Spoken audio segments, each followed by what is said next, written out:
quelle est la différence entre assister à une pièce de théâtre et assister à un match de football? Au théâtre, on est couvert dans le théâtre, on est à l'intérieur. Au football, on est. Oui, enfin, si vous voulez, mais parce que c'est pas le truc principal, excusez-moi.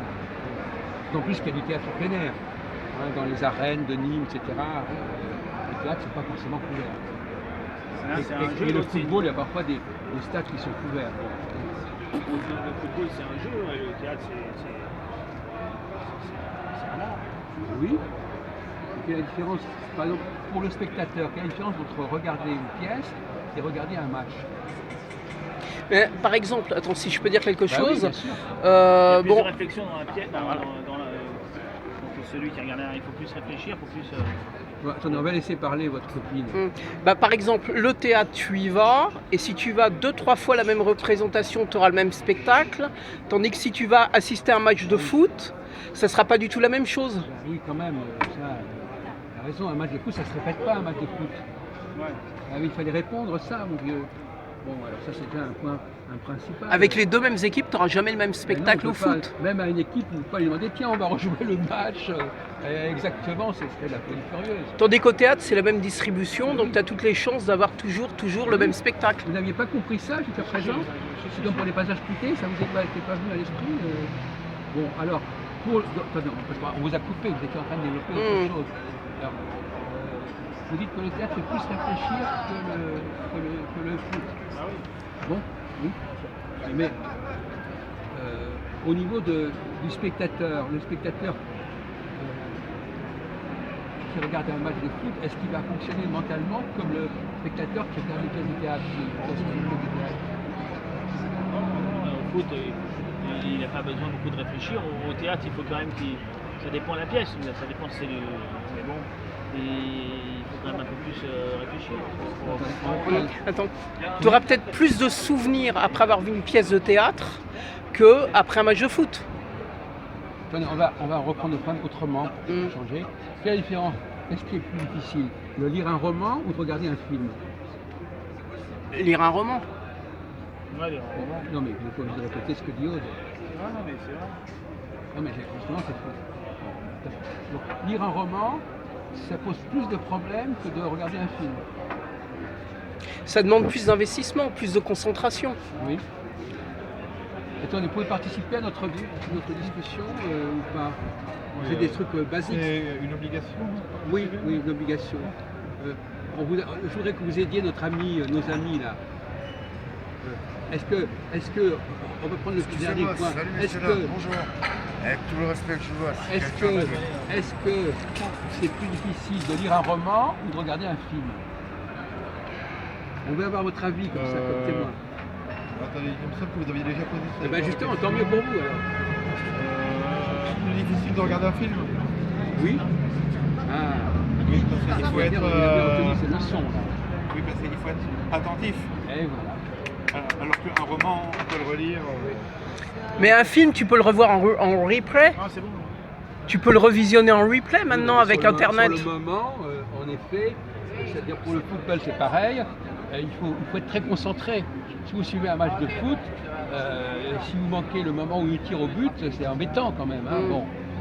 Alors qu'une pièce de théâtre, bon, ça suit son cours, on peut la voir. Et effectivement, alors est-ce que vous pouvez continuer, rebondir sur la proposition de Valentin? Est-ce que vous êtes convaincu par ce qu'il a dit? Monsieur, moi, Non, je sais. j'ai répété ce que vous avez dit. C'est une façon de parler.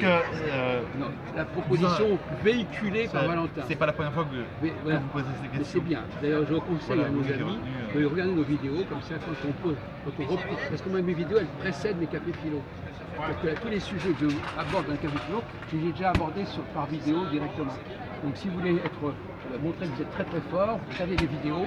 C'est comme ça que quand on pose la question, vous avez la réponse. Et vous ne le faites pas. Là, vous passez beaucoup de temps devant les écrans et vous ne le faites pas. Bon, là, ça va. Alors, est-ce que vous êtes d'accord avec la proposition que nous rappelle Valentin? Parce que peut-être qu'il n'a pas compris, ou peut-être que je suis resté, ou je ne sais pas. On est plus passif devant un film que devant un livre. Ah bon? Ben, c'est exactement l'inverse, et vous avez dit le contraire. Un livre, on dit, on va prendre un exemple, voilà. On dit le type est en train de se lever, il se rapproche de l'autre, et lui donne un coup de couteau. Bon. Dans un film, on voit le type se lever, il accroche le couteau, bon voilà, on vous a pas prévenu, on vous a pas expliqué, etc. Donc le livre il vous prend par la main, il vous dit il va faire ceci, puis cela. Et dans un film c'est très elliptique. Si vous ne voyez pas, ben vous ne voyez pas. Donc il faut beaucoup plus de concentration pour regarder un film, pour le comprendre complètement, que pour suivre un bouquin.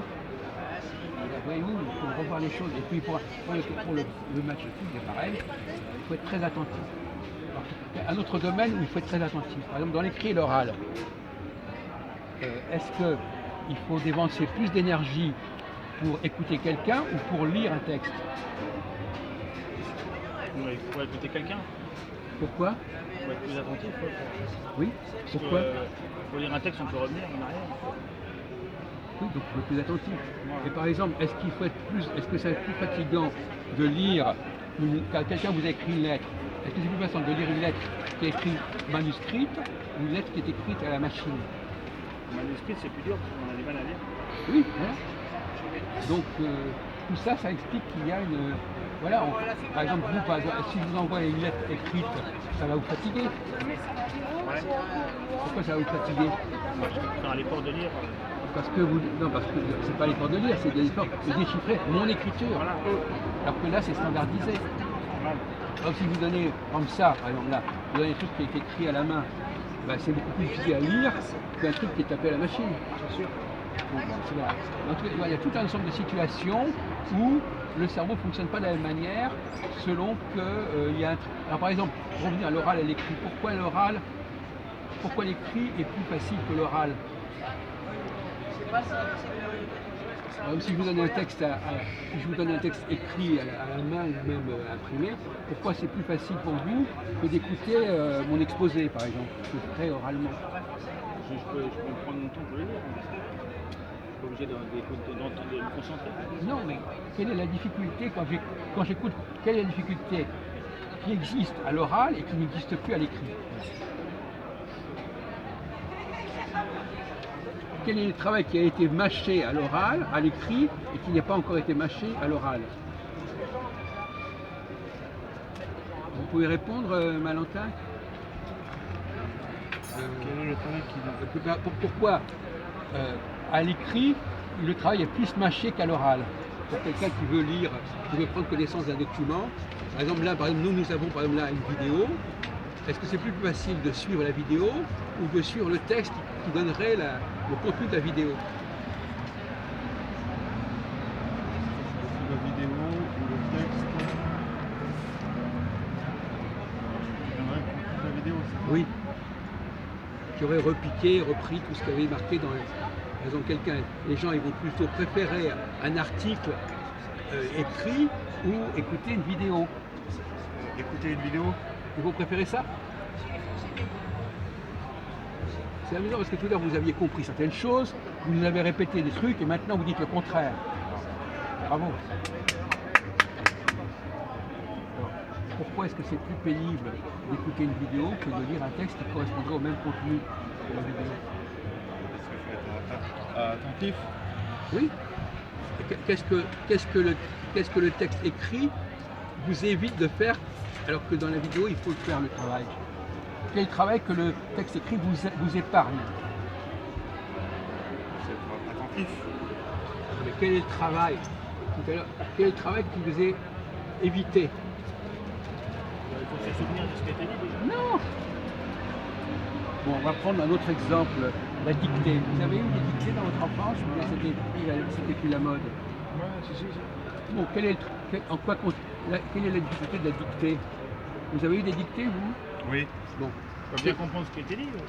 Comprendre, ça veut dire quoi comprendre? Bien entendre ce qui a été dit. Entendre, mais pas vraiment comprendre. Alors quoi, qu'est-ce qu'il faut? Il faut transformer l'oral À l'écrit. en écrit. Et si c'est déjà en écrit, vous avez besoin de transformer l'oral en écrit. Donc c'est une étape en moins à faire. Vous comprenez?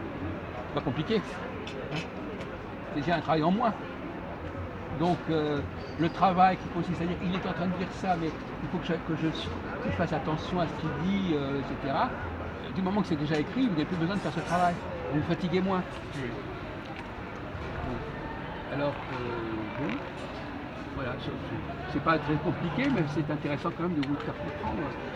Parce que ça veut dire que finalement, Est-ce que c'est bon d'apprendre aux gens, aux enfants à lire et à écrire?